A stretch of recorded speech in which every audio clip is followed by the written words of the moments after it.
رات کے سناٹے میں گلاب باغ کی ٹھنڈی ہوا عجیب سا خوف پیدا کر رہی تھی۔ نیہا نے لرزتے ہاتھوں سے لکڑی کا صندوق مضبوطی سے پکڑ رکھا تھا۔ ایان کی نظریں مسلسل اسی صندوق پر جمی ہوئی تھیں۔ چند لمحوں کی خاموشی کے بعد ایان نے دھیرے سے کہا، نیہا یہ صندوق ابھی مت کھولو۔ نیہا حیران رہ گئی۔ کیوں؟ ایان نے گہرا سانس لیا۔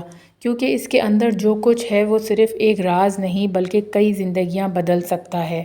نیہا کچھ پوچھنے ہی والی تھی کہ اچانک دور سے ٹائروں کی زوردار بریک لگنے کی آواز آئی۔ ایک سیاہ رنگ کی گاڑی تیزی سے باغ کے باہر آ کر رکی۔ اس میں سے دو نقاب پوش افراد اترے۔ ان کی نظریں سیدھی نیہا کے ہاتھ میں موجود صندوق پر تھیں۔ ایک نے بلند آواز میں کہا، وہ صندوق ہمیں دے دو۔ نیہا خوفزدہ ہو کر ایک دم پیچھے ہٹ گئی۔ ایان فوراً اس کے سامنے آ کر کھڑا ہو گیا۔ یہ صندوق کسی کو نہیں ملے گا۔ نقاب پوش شخص ہنسنے لگا۔ تم اب بھی سمجھتے ہو کہ تم اس راز کو چھپا سکتے ہو؟ اتنا کہہ کر اس نے اپنی جیب سے ایک پرانی تصویر نکالی۔ ایان نے تصویر دیکھی اور اس کے چہرے کا رنگ بدل گیا۔ یہ تمہارے پاس کیسے آئی؟ اسی لمحے حمزہ بھی وہاں پہنچ گیا۔ اس نے دور سے صورتحال دیکھی اور فوراً پولیس کو فون کرنے لگا۔ لیکن اس سے پہلے ہی نقاب پوش افراد گاڑی میں بیٹھے اور تیزی سے وہاں سے فرار ہو گئے۔ صرف ایک لفافہ زمین پر رہ گیا۔ نیہا نے کانپتے ہاتھوں سے لفافہ اٹھایا۔ اس کے اندر صرف ایک جملہ لکھا تھا، اگر سچ جاننا ہے تو حویلی کے بند کمرے کا دروازہ کھولو۔ نیہا نے ایان کی طرف دیکھا۔ کیا واقعی اس بند کمرے میں سب سوالوں کے جواب ہیں؟ ایان خاموش رہا۔ اس کی خاموشی ہی اس سوال کا جواب تھی۔ اسی رات ملک حویلی دادی بیگم تنہا اپنے کمرے میں بیٹھی تھیں۔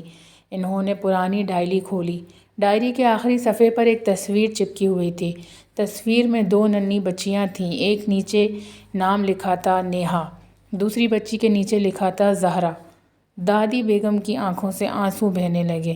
انہوں نے آسمان کی طرف دیکھ کر کہا، یا اللہ، اب وہ دن آ ہی گیا جس سے میں برسوں سے ڈرتی تھی۔ اسی لمحے دروازے پر دستک ہوئی۔ دادی بیگم نے دروازہ کھولا۔ باہر کوئی نہیں تھا، صرف ایک سیاہ گلاب رکھا تھا اور اس کے ساتھ ایک پرچی، راز ہمیشہ راز نہیں رہتے۔ دادی بیگم کے ہاتھ کانپنے لگے۔ آخر زہرا کون ہے؟ نیہا کا اس سے کیا تعلق ہے؟